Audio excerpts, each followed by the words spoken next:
আসসালামু আলাইকুম। যারা কোয়ান্টিটেটিভ রিসার্চ করছেন, তাদের অন্যতম একটা কাজ হচ্ছে হাইপোথিসিস টেস্ট করা। হাইপোথিসিস টেস্ট করা বলতে আমরা কি বুঝি? হাইপোথিসিস টেস্ট করা বলতে আমরা কি বুঝি? একটা ছোট্ট এক্সাম্পল দিয়ে আমি শুরু করছি। ধরুন, আমরা ১০০ জন রোগীর যাদের জ্বর আসছে শরীরে, তাপমাত্রা অনেক বেশি, তাদেরকে আমরা কোনো একটি ট্যাবলেট খাইয়ে দিলাম এবং দেখলাম যে তাদের টেম্পারেচার ১০৩ ডিগ্রি থেকে ১০২ ডিগ্রি পর্যন্ত নেমেছে। তাহলে ১০০ জন রোগীর উপরে যদি আমরা এটা টেস্ট করি, তাহলে ৯৫ জন রোগীর যদি টেম্পারেচার ১ ডিগ্রি কমে, তাহলে কি ঘটলো এখানে?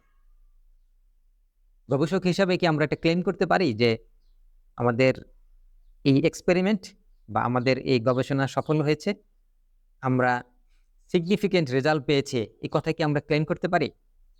একটু ভাবতে হবে যে কতজনের কাছ থেকে কতজনের জ্বর কমেছে, এটা যেমন গুরুত্বপূর্ণ, এটাও গুরুত্বপূর্ণ যে কতটুকু কমেছে।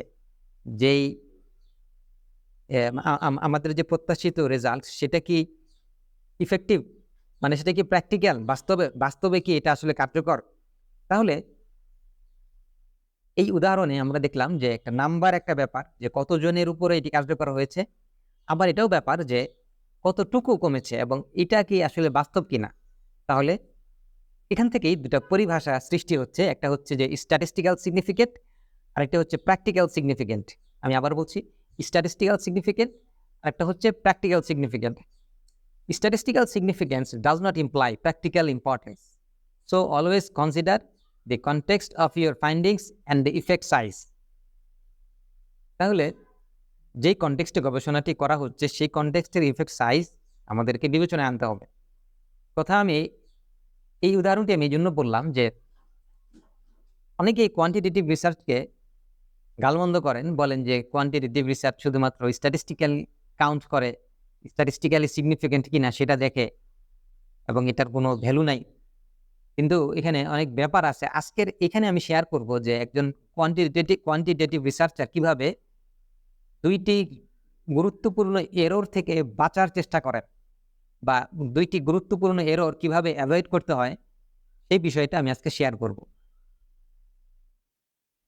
আমরা জানি যে কোয়ান্টিটেটিভ রিসার্চে রিসার্চ কোয়েশ্চেন লাগে। রিসার্চ কোয়েশ্চেন সব রিসার্চেই লাগে। হাইপোথিসিস বিশেষ করে কোয়ান্টিটেটিভ রিসার্চে থাকতে হয়। হাইপোথিসিস আমরা কিভাবে পাই? রিসার্চ কোয়েশ্চেন থেকে আমরা হাইপোথিসিসটা পাই। রিসার্চ কোয়েশ্চেন একটা উদাহরণ হিসেবে আমি দেখাচ্ছি। What is the correlation between the frequency of engagement in non formal e learning activities and learners proficiency in Quranic Arabic language? এখানে একটু খেয়াল করবেন যে রিসার্চ কোয়েশ্চেনের দুইটি অংশ আছে। একটা হচ্ছে কোরিলেশন, বিটুইন যেহেতু বলা হয়েছে ইংরেজিতে, বিটুইনের পরে দুইটি অংশ থাকবে, এ এবং বি, এক্স এবং ওয়াই, দুইটি অংশ থাকে বিটুইনের পরে।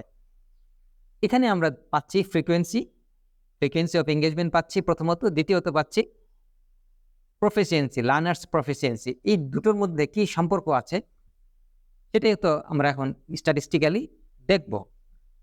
এখন এটা যদি রিসার্চ কোয়েশ্চেন হয়, হাইপোথিসিস কি হবে? আচ্ছা, হাইপোথিসিস আবার দুইটা লিখতে হয়, সবসময় পেয়ার লিখতে হয়, জোড়ায় থাকে আর কি। একটা হচ্ছে এইচ ও মানে হচ্ছে নাল হাইপোথিসিস, আর HA এটা হচ্ছে অল্টারনেটিভ হাইপোথিসিস। তো HO সাধারণত এই ও যে সেটা হচ্ছে সাবস্ক্রিপ্ট লিখতে হয়, এবং এইচ এর পরে যে এ আছে সেটাও কিন্তু সাবস্ক্রিপ্ট লিখতে হয়। সাবস্ক্রিপ্ট মানে হচ্ছে একটু নিচের দিকে থাকবে, আর সুপারস্ক্রিপ্ট মানে হচ্ছে একটু উপরের দিকে থাকবে। আমরা অনেক সময় যারা বীজগণিত আমরা করেছি, এক্স স্কোয়ার লিখতাম, এক্স স্কোয়ার, এ স্কোয়ার বা বি স্কোয়ার। এই স্কোয়ারটি কিন্তু একটু উপরে থাকতো এবং দুইয়ের মতো থাকতো একটু উপরের দিকে। তাহলে যেটা উপরের দিকে থাকে সেটি হচ্ছে সুপার স্ক্রিপ্ট, আর যেটা নিচের দিকে থাকে ওটাকে বলে সাব স্ক্রিপ্ট। আচ্ছা, এখন অল্টারনেটিভ নাল হাইপোথিসিস, এর ল্যাঙ্গুয়েজটা কিরকম থাকে, এর ভাষাটা কেমন থাকে? There is no statistically significant correlation between frequency of engagement and learners proficiency. তাহলে there is no statistically significant, তাহলে নাল হাইপোথিসিসে বলা থাকে যে কোনো স্ট্যাটিস্টিক্যাল সিগনিফিক্যান্স নেই, হ্যাঁ, বিটুইন ফ্রিকোয়েন্সি অফ এঙ্গেজমেন্ট আর লার্নার্স প্রফিসিয়েন্সি। অন্যদিকে অল্টারনেটিভ হাইপোথিসিসের ল্যাঙ্গুয়েজটা থাকে এরকম যে there is a statistically significant correlation between frequency of engagement and, তাহলে বোঝাই যাচ্ছে যে নাল হাইপোথিসিসে বলা হয়ে থাকে যে না, কোনো কোরিলেশন নাই। আর অল্টারনেটিভ হাইপোথিসিসে বলা হয় আছে। গবেষকের কাজ কি? গবেষকের কাজ হচ্ছে নাল হাইপোথিসিসকে রিজেক্ট করা। আপনি কল্পনা করেন যে নাল হাইপোথিসিসকে যদি রিজেক্ট করা হয় তাহলে কি হয়? এর উল্টোটা হচ্ছে যে হ্যাঁ, দেয়ার ইজ এ রিলেশনশিপ।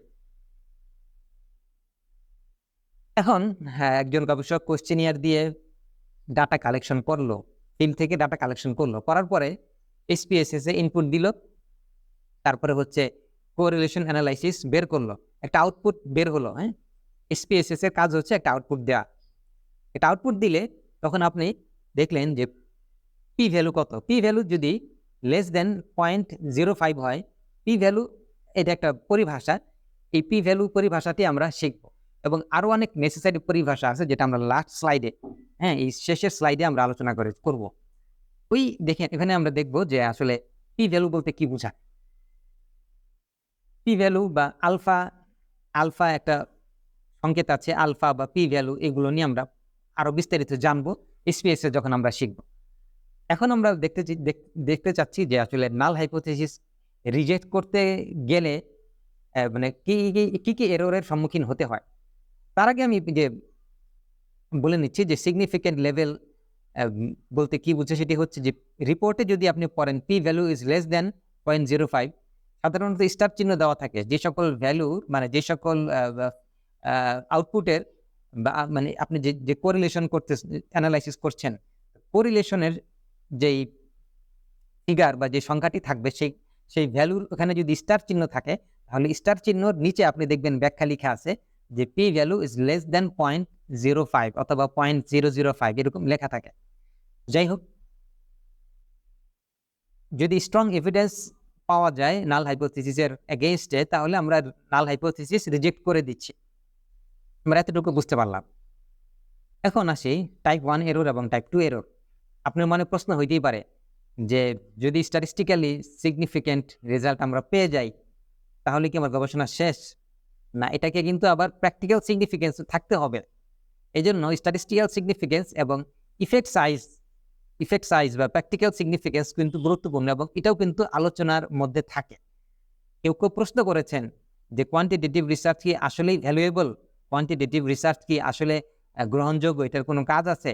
এটারই উত্তর আমি দিচ্ছি মূলত আজকে। দেখেন, টাইপ 1 এরর এবং টাইপ 2 এরর, এটার ব্যাপারে কিন্তু গবেষককে সতর্ক থাকতে হয়।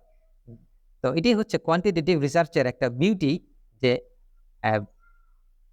হাইপোথিসিস টেস্টিং করতে গিয়ে যে এররের সম্ভাবনা থাকে, সেই সম্ভাবনাকে একজন গবেষক আগে চিন্তা করেন যে কিভাবে এই এররকে মিনিমাইজ করা যায়।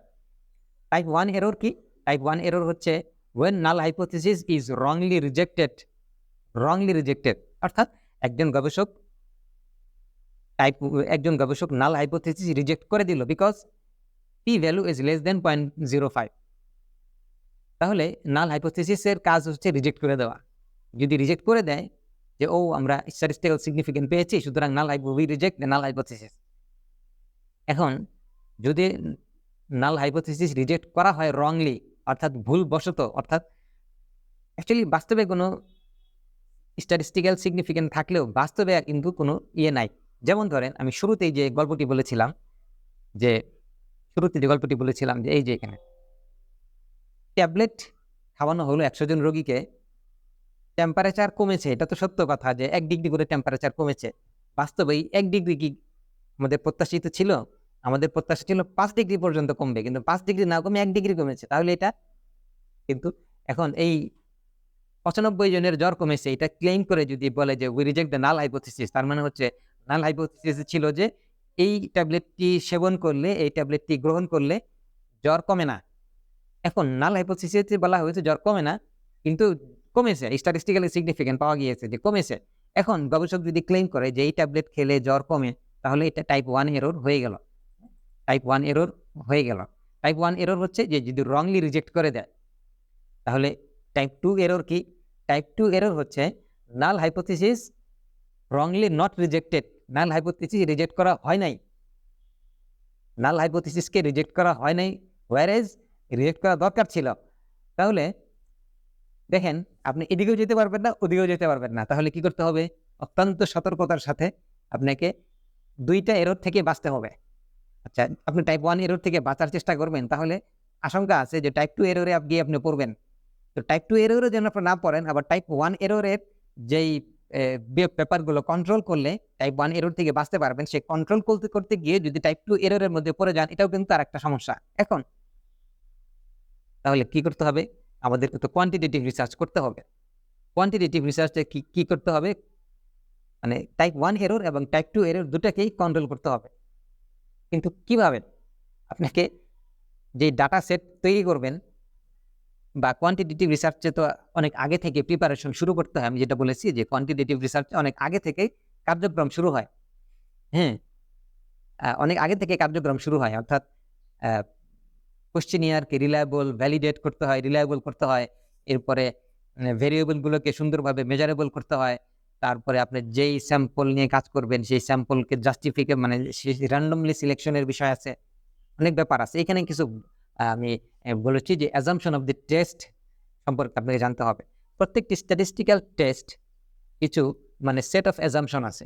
সেট অফ অ্যাজাম্পশন মানে হচ্ছে যেমন ধরেন আমরা অনেক সময় খুব গুরুতর মেডিকেল সার্জারির জন্য আমরা অনেক সময় অনেক হসপিটালে ভর্তি করাই রোগীদেরকে। ভর্তি করানোর পরে ডক্টর বলেন যে এই রোগী অবস্থা ভালো না, একে এই জাতীয় এত গুরুতর সার্জারি করা যাবে না, তার ফিটনেস নাই, তার শারীরিক কন্ডিশন ভালো না, এটা কিন্তু বলে অনেক সময়। তাহলে অনেক অপারেশন বা সার্জারি আছে বা অনেক ট্রিটমেন্ট আছে যে ট্রিটমেন্টের জন্য রোগীর সার্টেন কন্ডিশন থাকতে হয়। ওই যে কন্ডিশন, ওইটাই হচ্ছে অ্যাজাম্পশন। অর্থাৎ ধরা হয় যে এই মেডিকেল সার্জারির জন্য এই হলে রিকোয়ারমেন্ট বা এই অ্যাজাম্পশন ফুলফিল না করলে তার এটা করা যায় না। এই অ্যাজাম্পশন প্রত্যেকটা স্ট্যাটিস্টিক্যাল টেস্ট রান করার আগে আপনার কাছে অ্যাজাম্পশন ফুলফিল করতে হয়। সেই অ্যাজাম্পশনগুলো রিলেটেড টু ডাটা সেট। যে ডাটা সেট আপনি রান করবেন সেই ডাটা সেটের কিছু অ্যাজাম্পশন থাকে, যেমন এখানে নর্মালিটি, তারপরে হচ্ছে ইন্ডিপেন্ডেন্স, হোমোসেডাস্টিসিটি, এরকম আরো অনেক ব্যাপার আছে যে ব্যাপারগুলো অ্যাজাম্পশন। আর ওই অ্যাজাম্পশনগুলো ফুলফিল করছে কিনা সেটা কিন্তু ওই অ্যানালাইসিসের সাথেই, ওই অ্যানালাইসিসটি আপনি যে চ্যাপ্টার থেকে পড়বেন ওই চ্যাপ্টারই কিন্তু এটা বলা আছে যে এই স্ট্যাটিস্টিক্যাল অ্যানালাইসিসের কি কি অ্যাজাম্পশন আছে। আচ্ছা, দ্বিতীয় আরেকটি ব্যাপার হচ্ছে ডাটা কালেকশন এবং হচ্ছে ডাটা প্রিপারেশন। এটাও খুব এসেনশিয়াল। হ্যাঁ, তাহলে এগুলো হচ্ছে গবেষকের বায়াস, লেখক কর্তৃক যেন প্রভাবিত না হয় এবং টাইপ 1 এরর এবং টাইপ 2 এরর কোনোটাই যেন না ঘটে, এই জন্যই হচ্ছে এগুলো আমাদের সতর্কতার সাথে খেয়াল করতে হয়। এবং এগুলো আপনাকে এই বইটা আমি সাজেস্ট করি যে আপনি এই বইটা পড়েন পারলে। এই বইটাতে আমরা এমনিতে পিডিএফ শেয়ার করেছি, হোয়াটসঅ্যাপ গ্রুপে যারা জয়েন করেছেন এই বইটা আমি দিয়েছি। এসপিএসএস সার্ভাইভাল ম্যানুয়াল, আপনি বইয়ের মধ্যে যে ছবিটা দেখতে পাচ্ছেন এটাই কিন্তু খুবই একটা আকর্ষণীয় এবং এটা বোঝা যাচ্ছে যে একজন কোয়ান্টিটেটিভ রিসার্চার ডুবে যাচ্ছে, তাকে একটা লাইফ, হ্যাঁ, যে সার্ভাইভ করার জন্য একটা বয়া দেওয়া হয়েছে যেটা ধরে এসে আসলে বেঁচে থাকবে। তো কোয়ান্টিটেটিভ রিসার্চ করার জন্য যে স্পেসেস শিখতে হয় সেই স্পেসেস শুধু শিখলেই হয় না, আগে পরে অনেক কথা আছে। এই সবগুলো ব্যাপারই আপনি এই বই থেকে পড়লে জানতে পারবেন। এবং আজকের এটার মেইন কথা হচ্ছে যে কোয়ান্টিটেটিভ রিসার্চে টাইপ 1 এরর এবং টাইপ 2 এরর থেকে বাঁচার জন্য ডাটা সেটকে প্রিপেয়ার করতে হবে, আর প্রত্যেকটা টেস্টের যে অ্যাজাম্পশন আছে সেটা ফুলফিল করতে হবে। আর খামাখা বা এমনি মানে অনিচ্ছাকৃতভাবেই বা ইচ্ছাকৃতভাবেই হোক আমরা অনেক সময় কোয়ান্টিটেটিভ রিসার্চের বদনাম করি, এটা আসলে ঠিক না। কোয়ান্টিটেটিভ রিসার্চ হাইপোথিসিস টেস্ট করে, এর আগে অনেক কাজ করে নেয় এবং এর মধ্যে যদি কোনো এরর থাকার সম্ভাবনাও থেকে থাকে সেটা কিন্তু গবেষক খুব সতর্কতার সাথে সেগুলো কন্ট্রোল করেন। তো আপনারা অবশ্যই এই বিষয়টা খেয়াল করবেন যারা কোয়ান্টিটেটিভ রিসার্চ করতেছেন। আর হচ্ছে এই বইটা যদি আপনারা ফলো করেন আশা করি অনেকটাই আপনাদের উপকৃত হবেন ইনশাল্লাহ। ধন্যবাদ।